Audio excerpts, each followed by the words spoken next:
min lisani yafqahu qawli. Subhanaka la ilma lana illa ma 'allamtana innaka antal alimul hakim. Assalamualaikum warahmatullahi wabarakatuh.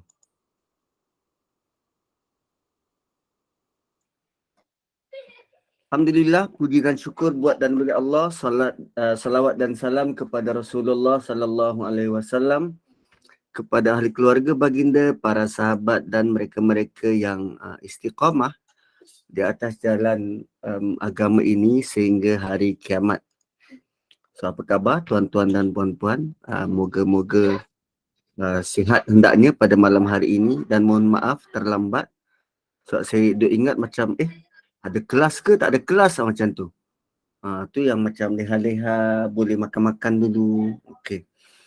So kita masuk ayat yang ke-16. Alam ya'ni lilladzina amanu an takhsha'a qulubuhum li dzikrillah wa ma nazala minal haqqi wa la yakunu kalladzina utul kitaba min qabl fatala 'alaihimul amadu faqasat qulubuhum wa katsirum minhum fasiqun. Ayat ni ayat yang mengerikan, tuan-tuan. Ayat ni ayat yang mengerikan, dan mari kita lihat apa isi kandungan ayat ini. Ayat 16 dan 17 ini dia ada teguran langsung dari Allah supaya jangan keras hati. Jangan keras hati seperti golongan ahli kitab. 16 dan 17. Ayat sebelum ini tentang mereka yang mencari cahaya. Mereka yang mencari cahaya. So, kalau tak dapat cahaya, apa perlu dibuat? Tebuslah diri. Tak dapat tebus diri, masuk neraka. Gitu. So, kenapa perlu masuk neraka? Sebab mereka memiliki hati yang keras. Mereka memiliki hati yang keras. Dan sekarang Allah bagi tahu, jangan keras hati. Jangan keras hati. So, bila jangan keras hati, macam mana nak buat tu kalau tak nak keras hati tu? Macam mana nak buat supaya tak keras hati? Maka buatlah amalan hati dan perlu ada hubungan dengan Allah Subhanahu Wa Taala. Hati tidak boleh lalai dengan Allah, terutamanya wahyu Allah. Sebab itu, para sahabat tetap belajar wahyu dengan Nabi. Para sahabat, mereka tekun, dan hanya yang munafik sentiasa mengelak dari duduk dalam majlis bersama dengan Nabi. Orang munafik dah tentu malas untuk menumpukan perhatian. Malas belajar. Jadi kalau orang kita malas nak belajar agama, kita tidaklah nak kata dia tu ada sifat-sifat munafik. Tapi begitulah keadaan, situasi orang-orang yang berada di Madinah. Begitu. Mereka-mereka yang ada di Madinah nampak perbezaan antara orang beriman dengan orang munafik. Yang nak belajar agama tekun. Maka sekarang Allah tegur orang-orang Muslim yang sudah mula lalai, yang jauh dari peringatan. Mereka sudah tidak mahu dekatkan diri atau tak ada masa nak dekatkan diri dengan wahyu Allah. Dan Allah sedang buat perbandingan mereka orang beriman dengan ahli kitab. Mereka orang Islam, orang Muslim dan ahli kitab. Apa perbandingannya? Alam yakni. Belum sampai ke waktu. Alam yakni belumkah datang waktunya. Allah kata, tidakkah masa telah lepas? Tu kalau alam yakni. Kalau ikut literal terjemahan. Tidakkah masa telah lepas? Bukan dah berlalu ke? Macam tu. Bukan dah berlalu ke? So, terjemahan itu jadi macam tu sebab Allah guna kalimah lam, bukan la. Lam maksudnya suatu yang telah lalu. Dan lam juga bermaksud sudah terlalu lambat. It's been too late tu. Alam yakni. It's been too late. Benda sudah lama berlalu. Atau boleh juga diterjemahkan belum sampai lagikah masanya? Atau belum sampai masa lagikah? Tidakkah kamu tahu masa kamu sudah terlambat? Tidakkah kamu mahu ambil sisa masa ini untuk memperbaiki diri kamu? Nak tunggu apa lagi? Belum sampai ke masanya. Ni Allah tanya ni. Allah tanya pada kita yang baca surah Hadid ni. Allah tanya, belum sampai ke masanya? Apa? Masa apa? Lilladzina amanu, bagi orang-orang beriman. Allah tak kata orang Muslim. Allah kata orang beriman. Takhsha'a qulubuhum li dzikrillah. Untuk hatinya khusyuk ingat Allah. Allah tanya kita tuan-tuan. Allah tanya kita puan-puan. Anda solat. Bila lagi masa untuk hati anda khusyuk ingat Allah? Anda baca Quran. Belum sampai ke masanya hati anda untuk khusyuk ingat Allah? Hati ini Allah tanya bila nak khusyuk. Dan kita masih terkial-kial nak faham khusyuk. Allah tanya, belum sampai ke masanya? Ayat ini asalnya dituju kepada orang-orang munafik. Bukannya pada orang mukmin yang sebenar, tak. Tidakkah masa sudah terlambat untuk orang-orang mengaku mereka beriman, untuk rasa takjub dan terpegun dengan Allah? Mereka sepatutnya sudah lama tunduk khusyuk kepada Allah, tapi mereka tak buat. Ini sebab kalau ada perasaan itu, barulah membuktikan mereka mahu ingat Allah. Dan patutnya, orang-orang munafik ini mereka patut takut. Kerana selama ini mereka tidak berzikir, tak sebut pun nama Allah. Tidak pun berzikir mengingati dan memenuhi hati mereka dengan zikir kepada Allah. Menariknya surah ini dimulakan dengan apa? Sabbaha lillahi ma fis samawati wal ard. Telah bertasbih apa yang ada di langit dan di bumi. Mereka selama ni buat tak kisah pun dengan Allah. Walhal telah banyak ayat yang Allah telah beri untuk tegur mereka yang kita dah baca. Kan benda tu sangat tak patut. Sangat tidak patut untuk tidak timbul rasa takut, rasa khusyuk pada Allah. Kerana itu, mereka tidak terpanggil untuk sahut seruan Allah untuk bantu tegakkan agama. Mereka nampak agama ni sukar, susah.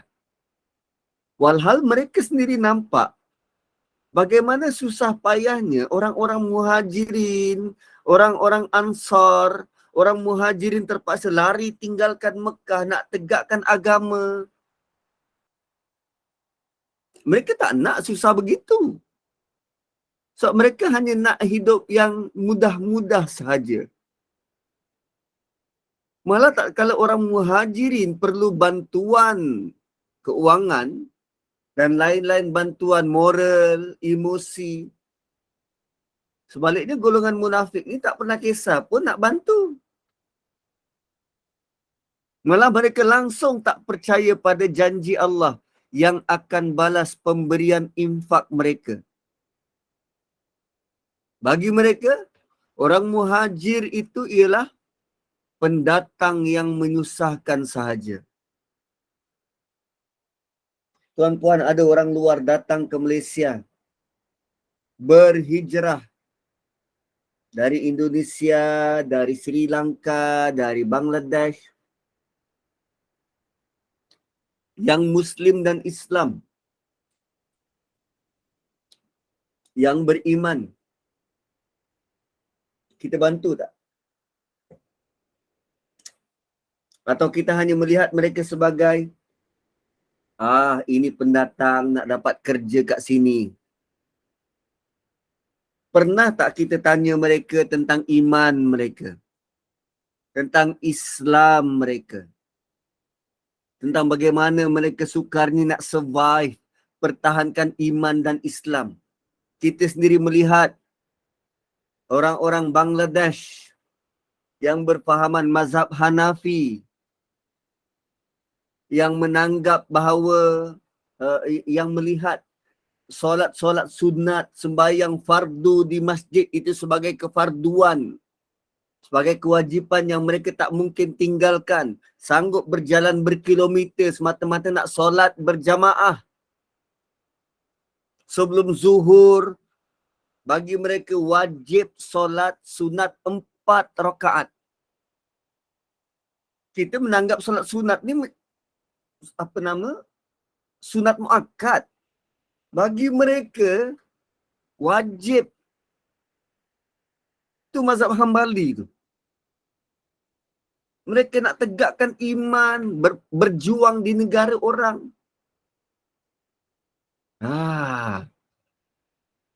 Gitu. Kan ni malam apa? Malam Rabu. Malam Rabu. Malam Rabu kan lagu ni kucing-kucing sikit. Kucing-kucing. So alam yakni lilladzina amanu. Hai orang beriman.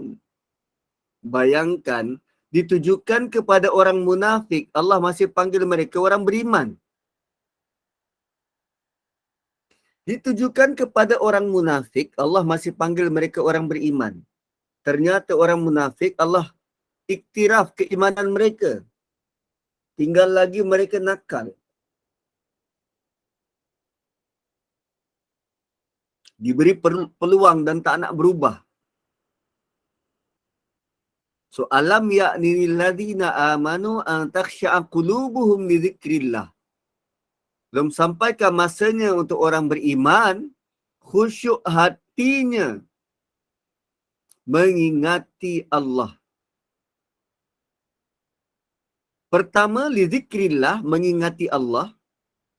Dan yang kedua, wa ma nazala minal haqq, dan khusyuk mengingati Quran. Ma nazala minal haqq, kebenaran yang telah turun. So, kebenaran yang telah turun ada dua. Satu Quran, satu Nabi yang diutuskan. Satu Quran dan satu lagi Nabi yang diutuskan. Kan nazala minal haqqi perutusan dari atas. So, selain dari Allah, mereka patut tunduk pada wahyu dan Rasul. Tidakkah mereka sudah terlambat untuk mengisi diri mereka dengan rasa takjub pada Quran? Allah tanya, kalau bukan sekarang, bila lagi? Mereka tak terkesan ke bila baca Quran?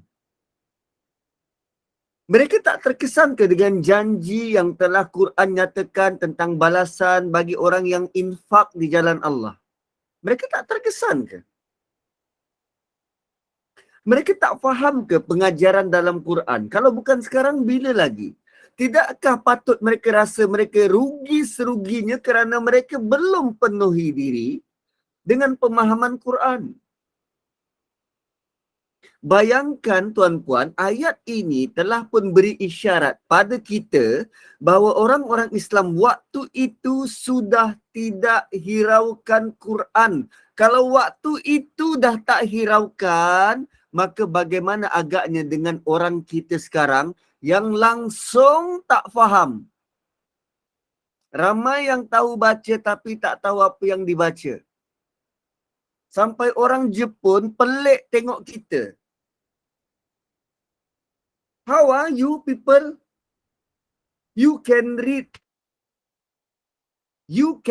Arabic word, but you didn't understand. Kau boleh baca tulisan Arab, boleh mengaji, tapi kau tak faham satu abuk pun. Nah, ni saya cakap pasal diri saya ni. Tak faham. Tak faham. Kalau tak tengok terjemahan, tak faham. Tak tengok tafsir, tak faham. Apa jenis kita ni?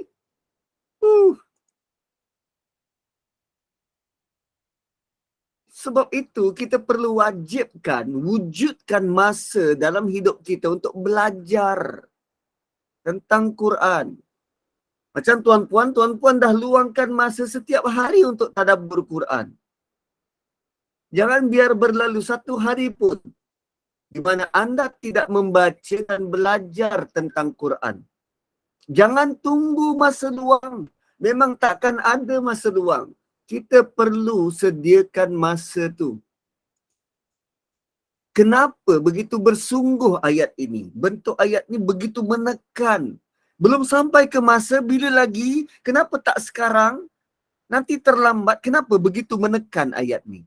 Kerana ada satu risiko yang kita tak sedar akan berlaku.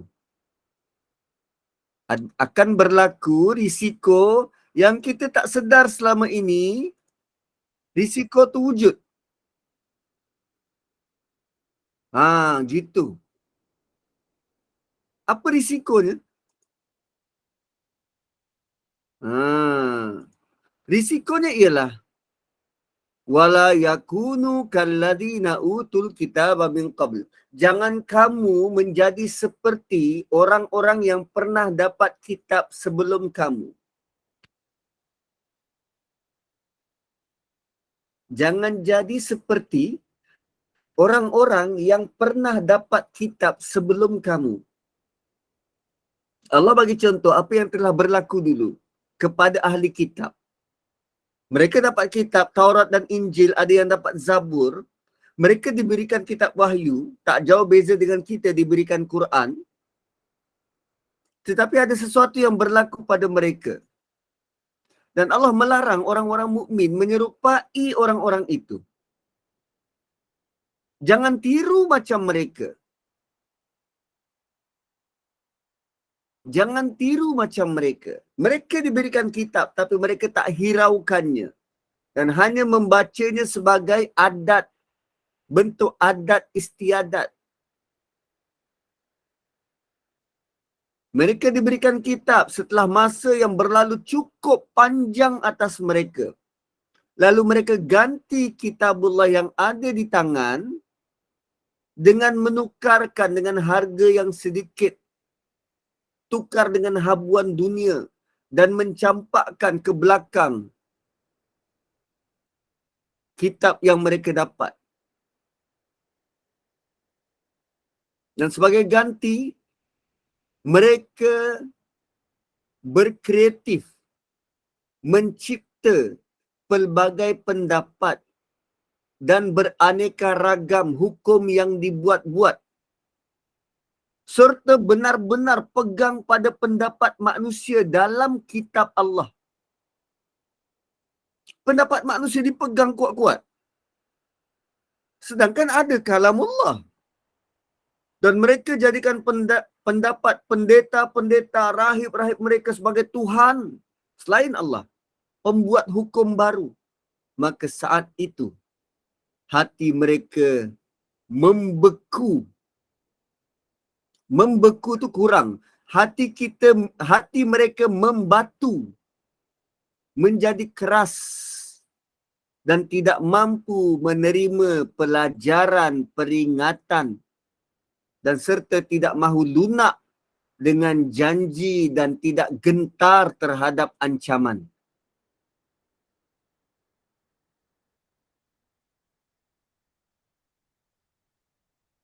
Ui, dahsyat. Dan benda ni berlaku sekarang. Orang Islam kita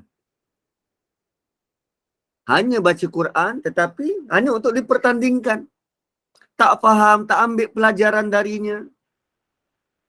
Mereka sangka mereka baca Quran hari-hari. Atau berkali-kali hatam dalam bulan Ramadan.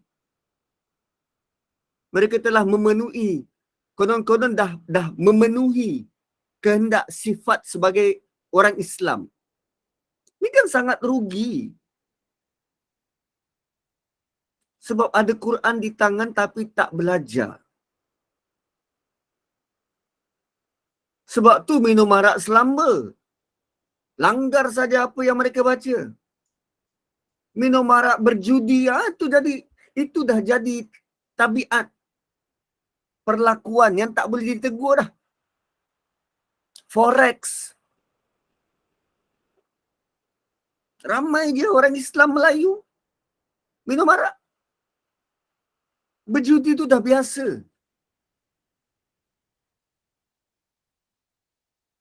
Ada orang sampai call saya, Ustaz, boleh tak Ustaz tolong saya? Tolong apa? Saya tadi cuci duit kawan saya. Lepas tu saya singgah dekat Petronas, buang air. Beg saya tertinggal dalam tu. Dah kena kebas. Saya nak pinjam dulu duit Ustaz 500, nak ganti balik duit kawan saya tu boleh? Dia sebut cuci duit, saya dah tahu dah dia ni judi. Dia cuci duit judi. Kawan dia cashkan duit, suruh dia ambil. Dengar kata cuci, tak apalah. Tak maaf, saya tengah kering pun sekarang. Lain kalilah. Minta tolong pada orang lain. Melayu Islam. Berjudi itu biasa. Minum arak selamba.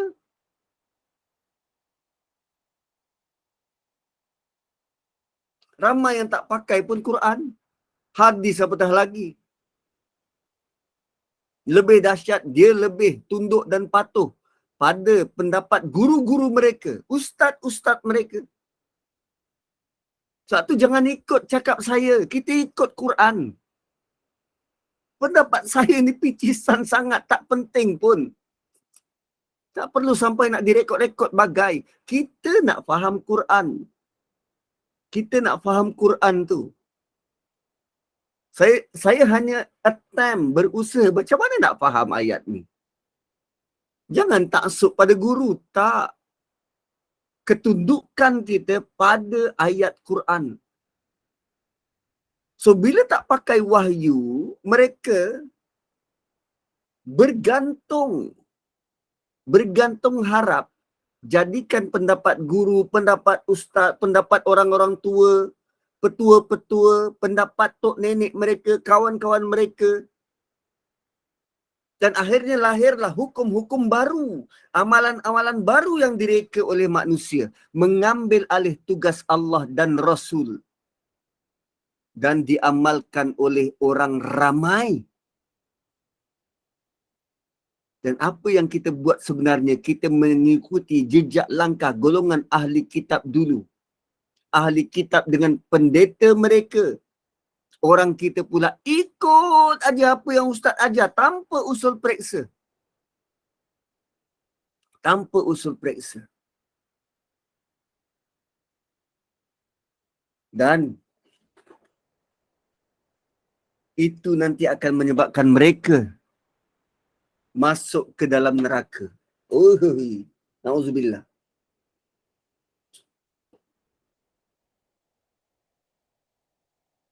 Itu yang terjadi pada orang terdahulu. Begitu lama mereka duduk dalam agama hingga mereka lupa asal usul wahyu tu. Lupa wahyu asal. Dan wahyu asal mereka tak pelajari, dan kerana itu syaitan senang ambil peluang untuk menipu mereka.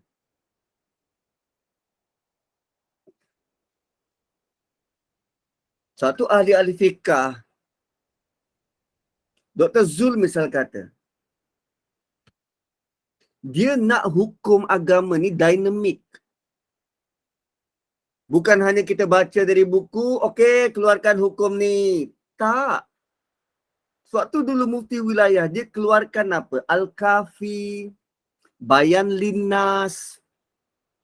Dia baca buku, Orang tanya pasal hukum, okey dia baca pendapat ni kata gini, pendapat ni kata gini, pendapat ni kata gini. Last sekali conclusionnya daripada banyak pendapat, kami beranggapan pendapat yang ini kita patut ikut kerana sesuai dengan keadaan masyarakat. Bukankah sebelum ini ada pergaduhan, perdebatan yang hangat? Setiap kali datang Ramadan, benda itulah yang akan ditanya bertahun-tahun. Apa pertanyaannya? Pakai inhaler, batal tak puasa? So macam-macam kata batal, yang ni kata tak, yang ni kata batal. Yang kata batal, dia tidak pun menghadapi penyakit asma. Yang kata pakai inhaler batal, dia boleh puasa macam biasa. Dia tak sakit. Lalu dengan mudah dia hukum batal puasa orang lain. Sedangkan orang yang sakit tu dia berjuang untuk puasa dalam bulan Ramadan. Sebab itu puasa wajib. Tapi kerana tak baca Quran, Quran gagal lembutkan hati orang buat hukum. Lalu dia keluarkan hukum yang keras, kasar, tak ada timbang rasa. Itu kesan dia tuan-puan. Kesan dia. So bila banyak berhubung dengan Quran, perkara pertama yang dia lembutkan ialah hati. Hati. Sebab orang dulu, fatala alaihimul amadu faqasat qulubuhum.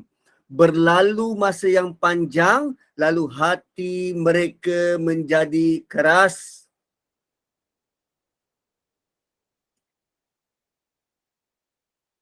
Berlalu masa yang panjang, hati mereka jadi keras. Lama kita tak baca Quran, hati kita akan jadi keras.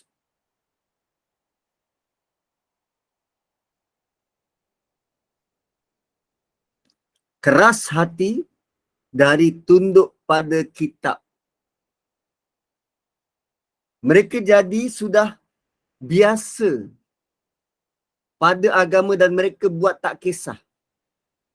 Terutamanya berkaitan dengan ilmu wahyu. Tak tahu pun tak apa sebab ada kitab nak rujuk. Hanya baca Quran tapi tak faham. Mereka tak jadikan Quran sebagai suatu yang dapat melembutkan hati. Begitu kita bila berjauhan dengan wahyu dan nasihat Nabi. Maka hati akan jadi keras. Bila diberi nasihat, tak tersentuh. So, dia bebas lakukan apa yang dia nak tanpa hiraukan masa depan akhirat.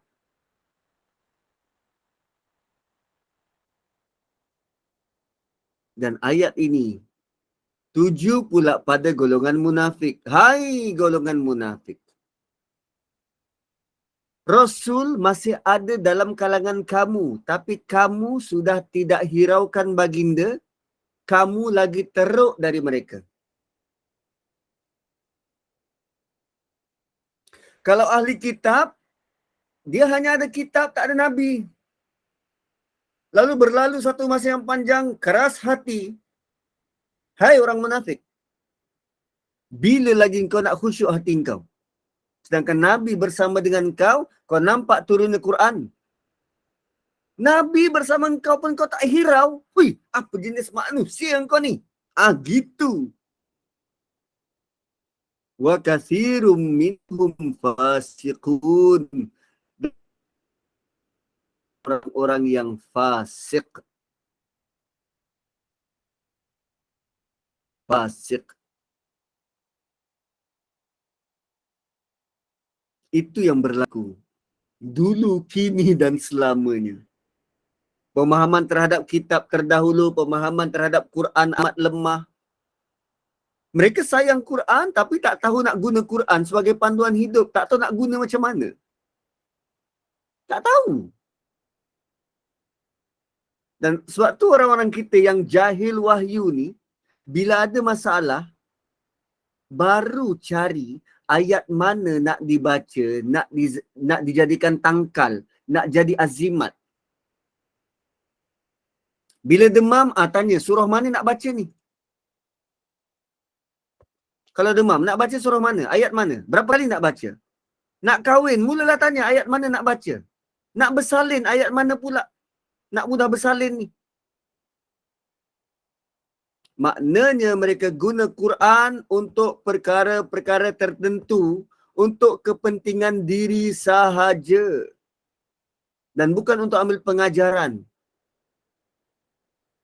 Mereka nak murah rezeki, jadi sebagai pelaris, jadi sebagai pendinding, untuk nampak lebih ayu, mengubat penyakit. Itu je ke kegunaan Quran? Yang Allah gelar Quran yang mulia? Malah ada lagi another level. Satu level lagi apa? Dia hanya jadikan ayat Quran sebagai hiasan, hiasan di rumah. Ada yang mereka nak gantung ayat Quran tu pada kereta. Konon-konon kalau ada ayat Quran, boleh selamat kereta aku daripada aksiden.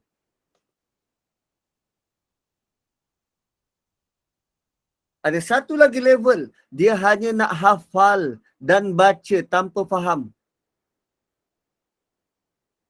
So kalau begitulah kita anggap Quran yang mulia ini, definitely something wrong. Dah tentu ada sesuatu yang tak kena.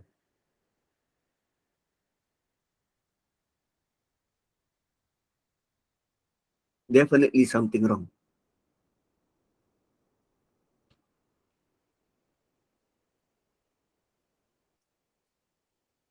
Dan kita perlu tanya, kenapa kita tak diajar dengan ilmu semacam ini dari awal? Kenapa tak ramai yang menggesa supaya ajar Quran dari kecil? Kalau zaman sahabat dulu, mereka takkan benarkan anak mereka belajar dari usia muda selain daripada belajar Quran, tafsir Quran. Tapi kita sampai ke tua, ramai yang tak tahu pasal Quran. Sampai ke tua. Maknanya kita ada masalah pembelajaran agama yang sangat serius. Benda paling penting tak diajar. Sampaikan dia jadi sangat asing bagi kita. Bukankah tafsir Quran ni asalnya sangat asing? Bukankah tadabbur ni sangat asing waktu mula-mula dulu? Sedangkan kita semua orang Islam kan? Kenapa jadi macam tu? Entah. Saya pun tak tahu. Saya pun tak tahu. Tapi agenda itu telah lama berlaku. Dan kita baru sedar sekarang. So, bila dah sedar, kita kena buat sesuatu. Menggesa orang-orang yang kita ada kuasa untuk kontrol. Anak kita, cucu kita, cicit kita mungkin. Beri dia galakkan, jomlah belajar Quran, jomlah tadabbur. Mula daripada surah-surah yang pendek. Jomlah, mulalah. Kita startlah belajar Quran, startlah baca. Dia bukan sampingan dah ni, dia kena wajib dah. Kalau kerajaan tak buat sesuatu, kita lah kena buat sesuatu. Kita kena create benda tu di rumah kita. Maka benda ni perlu diperbaiki dari sekarang. Alam yakni belum sampai ke masanya, sekaranglah buat sekarang. Jangan lagi masyarakat kita nak lahirkan pula generasi yang langsung jahil pasal Quran. Jangan. Maka pembelajaran tafsir tadabbur ni perlu dipertingkat. Kitalah yang jadi ejen ni, pemangkin ni. Kemana-mana saja sebut tentang tadabbur, sebut tentang tafsir, sebut tentang Quran. Kan waktu kita pergi kenduri-kenduri, tengah-tengah rewang, tak tahulah sekarang masih ada rewang ke atau dah guna catering je semua. Tengah-tengah rewang tu, tengah-tengah potong bawang. Wih, dekat Quran kan ada tulis pasal bawang ni. Hebat betul lah. Wih, pisau ni tajam. Sebut pasal Tuhan. Sebut pasal Quran.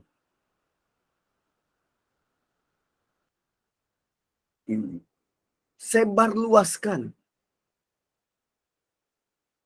So, kita tak nak tergolong dalam ayat 16 ni.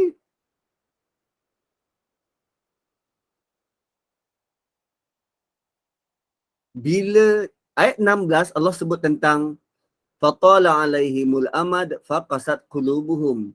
Berlalu tempoh yang lama, hati mereka menjadi keras. Sesuatu yang jadi keras kejung, kita gelar sebagai mati. Kita sekarang kan boleh gerak-gerak, tapi bila roh keluar dari badan, jasad kita jadi apa? Keras, kaku. Kan waktu dimandikan tu masih lembut, masih boleh gerak-gerak. Tapi lama kelamaan dia sudah jadi keras, kaku, faqasat qulubum. Tak ada roh, tubuh kita kaku. Benda yang kaku ni mati. Kita gelar sebagai mati. Dan tengok ayat 17. Ya'lamu. Ketahuilah kamu. Ya'lamu. Ni Allah nak bagi tahu tentang nilai wahyu ni. Ketahuilah kamu. Annallaha yuhyil arda ba'da mautiha. Allah hidupkan bumi sesudah mati. Ada tak tentang mati tadi ke atas? Ada hati yang mati. Tapi sekarang Allah bagi tahu Allah hidupkan bumi selepas mati, setelah bumi itu mati.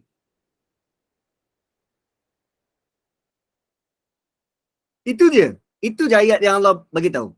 Ya'lamu annallaha yuhyil arda ba'da mautiha. Ketahuilah Allah yang hidupkan bumi selepas dia mati. Macam mana cara Allah hidupkan bumi? Okey, anda dibenarkan buka mic. Boleh jawab. Macam mana cara Allah hidupkan bumi? Kan nanti kalau saya cakap seorang, semua tidur kan? Macam mana cara Allah hidupkan bumi yang mati? Turunkan hujan.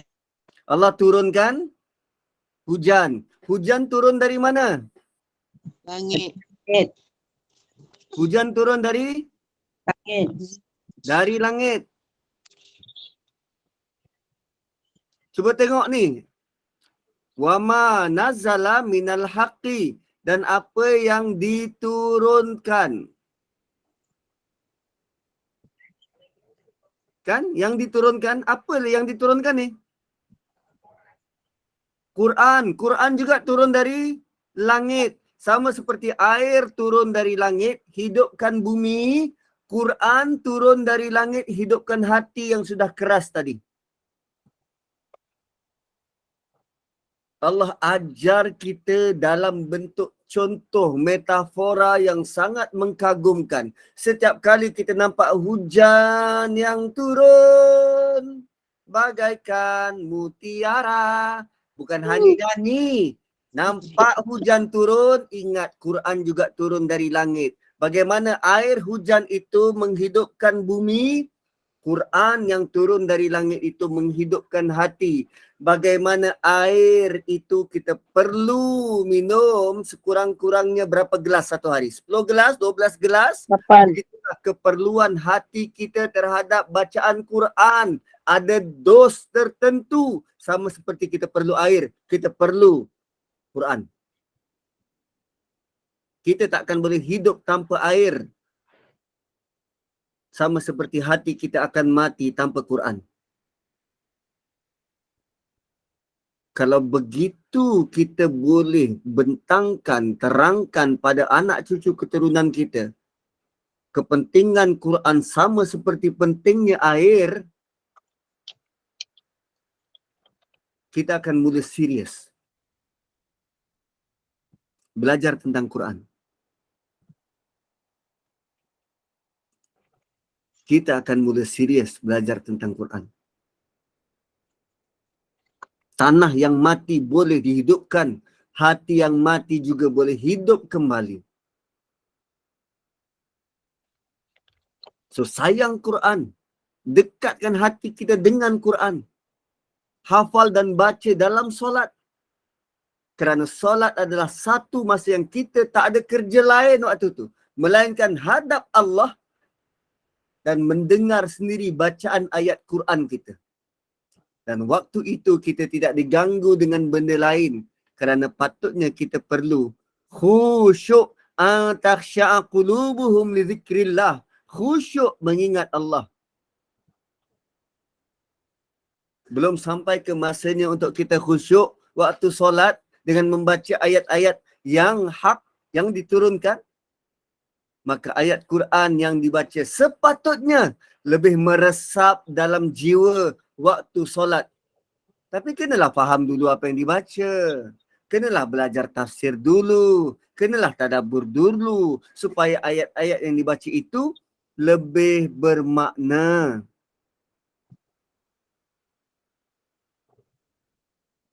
Maka pada waktu itulah bila kita baca Quran dengan penuh makna. Kita rasa, sikitnya yang aku hafal, kena hafal lagi banyak. Kena hafal sebanyak mungkin. Supaya bila kita solat, kita boleh membaca sebanyak yang kita nak.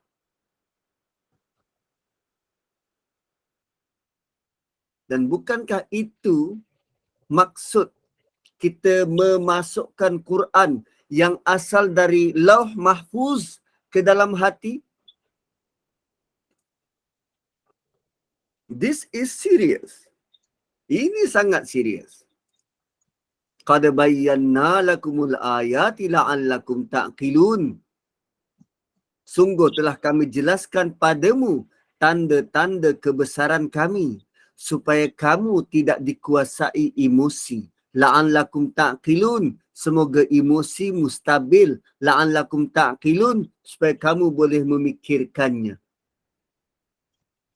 Tanda kebenaran Quran itu ada dekat keliling kita.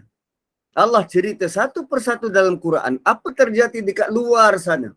Bukan hanya luar rumah, tapi luar alam ini. Tentang matahari, tentang bulan, tentang bintang. Semuanya Allah cerita.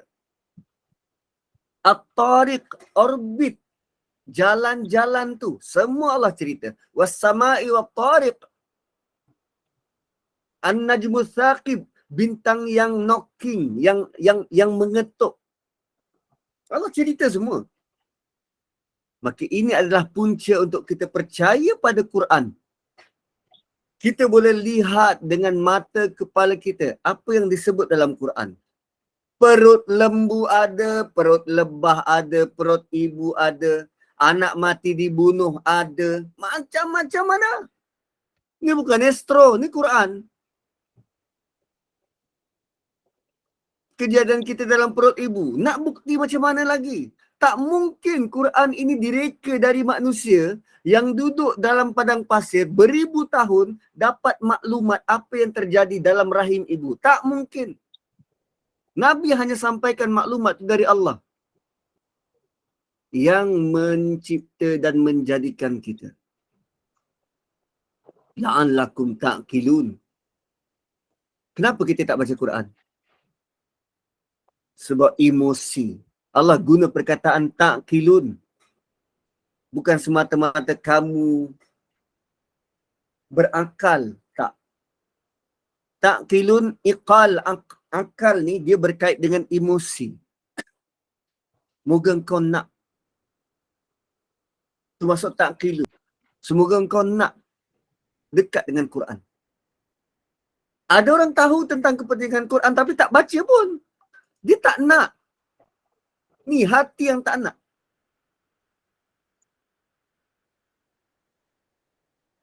Gitu. Push. Susah kan? Ya. Susah.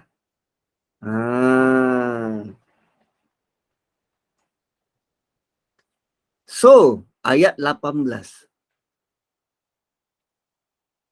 Innal musaddiqina wal musaddiqat. So, sekarang kembali kepada cerita tentang kepentingan infak. Okay? Kembali kepada cerita tentang kepentingan infak. Mula-mula Allah bagi tahu tentang tasbih, kemudian tentang infak, kemudian tentang peringatan start daripada orang munafik yang nakkan cahaya tu, sampailah tentang Quran. So basically cahaya dan Quran tu related, cahaya dan Quran tu related, dan sekarang kembali kepada topik asal tentang infak.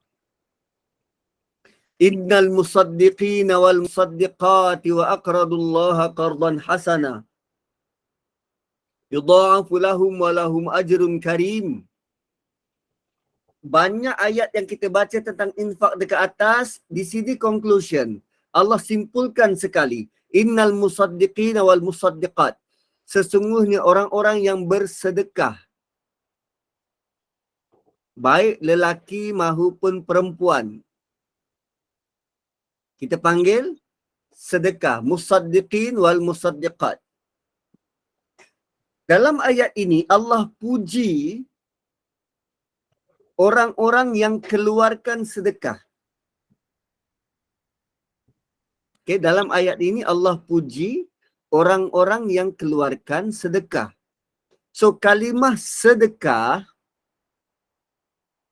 hari tu saya keluar SPM, saya bagi tahu ayat ni lah. Kalimah sedekah itu, yang kita panggil sedekah-sedekah tu, dia daripada kata akar sodaqah. Sod dal qaf. Sod dal qaf. Sodaqah ni maksudnya membenarkan. Membenarkan. So, sedekah literally bermaksud, bila kita melakukan sedekah tu, maksudnya kita sedang membenarkan janji-janji Allah yang nak beri balasan baik pada mereka yang bersedekah.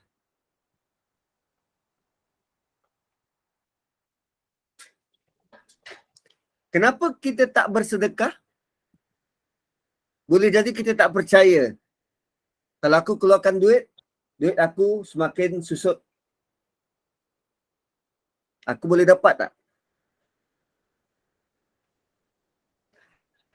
Kalau aku keluarkan duit, dia ni sindiket, aku tertipu. Apa benefit untuk aku? Bila kita tanya apa benefit untuk kita kalau kita keluarkan duit, maksudnya kita tak percaya janji Allah. Kalau kita masih berkira-kira nak bersedekah, kita sebenarnya masih belum percaya, masih belum yakin, masih belum beriman dengan janji Allah. Itu realitinya. Dan sekarang Allah bagi tahu innal musaddiqin. Perkataan yang jarang kita dengar dan dia ada sabdu 2 kali pada huruf sad dan huruf dal. Musaddiqin. Maksudnya orang ini sangat banyak bersedekah. Musaddiqin wal musaddiqat. Dalam bentuk tasydid mubalaghah, dalam bentuk mubalaghah. Maksudnya orang lelaki dan orang perempuan yang sangat banyak bersedekah. Mereka ini jenis orang yang sangat ringan tangan nak hulur harta. Nak hulurkan diri, hulurkan masa mereka untuk Allah. Sebab mereka percaya dengan janji Allah. Dan mereka membenarkan janji itu dengan buktinya bagi sedekah. Disebut lelaki dan wanita, kenapa tak disebut sekali harung je? Orang-orang musaddiqun, lelaki dan wanita yang bersedekah tu musaddiqun. Kenapa differentiate lelaki dan wanita? Sebab lelaki dan wanita ada kepentingan berbeza. Kedua-duanya boleh bersedekah. Bukan hanya lelaki yang layak bersedekah, perempuan juga. So perempuan kena ambil peluang ni. Saya beri galakkan ni bukan bermaksud, lepas ni kita sedekah lah Ustaz. Sedekah kat masjid negara. No, bukan. Tak. Banyak tempat lagi nak sedekah. Banyak tempat lagi. Tuan-puan boleh cek FB Jejak Jalanan. Cari FB Jejak Jalanan. Cuba tengok Abe tu, dia orang Kelantan. Cuba tengok Abe tu dia buat. Dia pergi ke lorong-lorong. Pergi ke gelandangan-gelandangan ni. Dia jejak sampai ke rumah. Dia tolong basuh rumah orang tu. Ada rumah dia, ada katil je. Ada katil saja. Beralaskan surat khabar. Nak tidur malam. Tilam pun tak ada.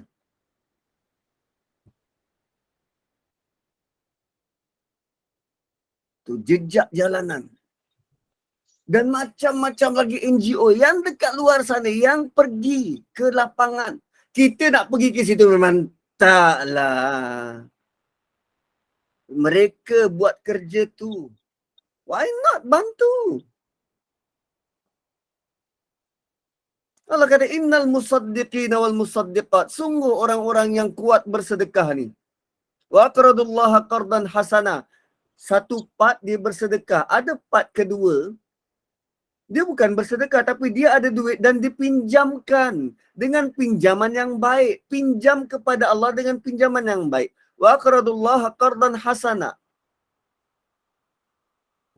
Dia meminjamkan kepada Allah pinjaman yang baik. Dan kita dah ulas tentang pinjam kepada Allah ni. Punya kedekut manusia sampai Allah nak pinjam duit dia. Mereka yang percaya pada janji Allah bersedia untuk beri pinjaman yang baik kepada Allah. Kita kena tahu yang syarat qardan hasana adalah kena beri dengan ikhlas. Jangan harap kepada balasan lain selain balasan dari Allah. Maka apa balasan yang mereka sanggup? Apakah balasan yang setimpal kepada yang sanggup sedekah dan beri pinjaman yang baik kepada Allah? Apa dia? Yudha'afu lahum. Mereka akan dilipat gandakan. Yudha'afu lahum akan dilipat gandakan. Allah akan balas pemberian mereka dengan berlipat kali ganda. Dan ini adalah gandaan dari segi kuantiti. Allah balas dengan balasan yang berganda-ganda. Minimum yang Allah pernah sebut dalam Quran, 1/7,000%.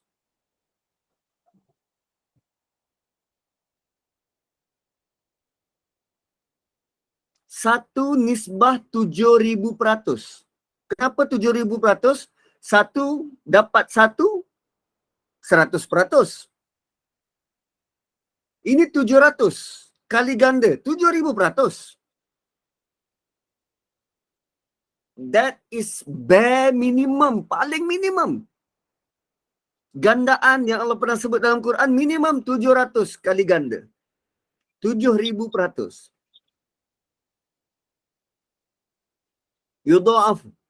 Yudha'afu lahum. Tu. Dan Allah tidak pernah spesifik, kena diberi balasan ni nanti dekat akhirat.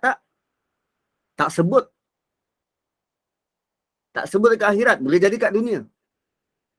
Tapi adakah gandaan di dunia ni setimpal dengan apa yang kita harap Allah balas? Rugi. Dibalas kat dunia ni rugi tuan-puan. Sebab kita tahu dunia tak kekal. Yang kita nak dibalas kat akhirat nanti. Walahum ajrun karim. Dan mereka dapat karim. Kualiti.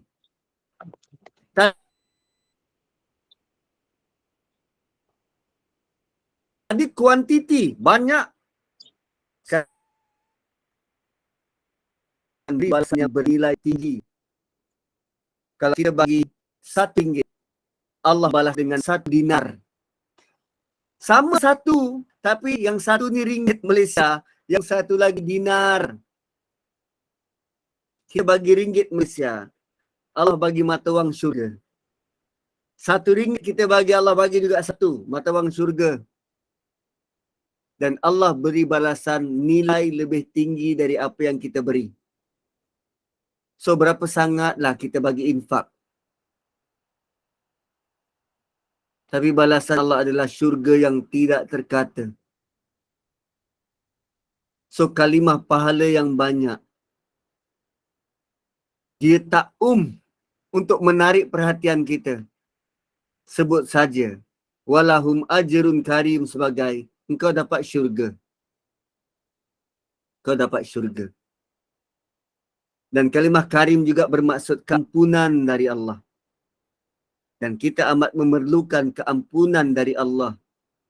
Kerana kita adalah sangat banyak dosa. Dosa dapat dihapuskan melalui sedekah. Dosa juga dapat dihapuskan melalui baca Quran. Maka bila dosa kita dihapuskan kerana sedekah-sedekah kita, maka tentulah tinggal amal ibadah kita yang akan dinilai. Maka ini amat untung. Sangat untung. Sebab dosa dah habis, terhapus. Kita kalau berniaga, mana nak rugi? Semua nak untung je kan? So Allah bagi kita always win situation. Dia bukan win-win situation. Tak. Always win. Always win. So jom kita jadi orang yang terlalu ringan tangan untuk memberi. Terlalu ringan tangan untuk memberi. Dan antara sedekah-sedekah yang best ialah pada ahli keluarga. Pada anak, adik-beradik, anak-anak saudara. Berilah. Teruskan memberi. Saya yakin dan percaya. Kan, grup kita ni, juga grup-grup yang lain, adalah orang-orang yang sangat pemurah. Berilah. Dan kita beri kerana Allah Subhanahu Wa Taala. So tuan-tuan dan puan-puan, 10-17 minit. Minta maaf kerana terlambat tadi. Dan kita mendoakan agar ayat-ayat yang dibaca ini melekat di hati dan kita diberikan keazaman yang kuat untuk melaksanakan perintah-perintah dari Allah dengan benar-benar saksama. Dan moga apa yang kita baca mengukuhkan lagi iman kita terhadap janji Allah. Bukan dunia, imbalan dunia yang kita nak, kita memberi kerana nak lihat wajah Allah. Tuan-tuan dan puan-puan, terima kasih semua. Terima kasih daun keladi. Lain kali kita buat lagi. Barakallahu li walakum. Assalamualaikum warahmatullahi wabarakatuh.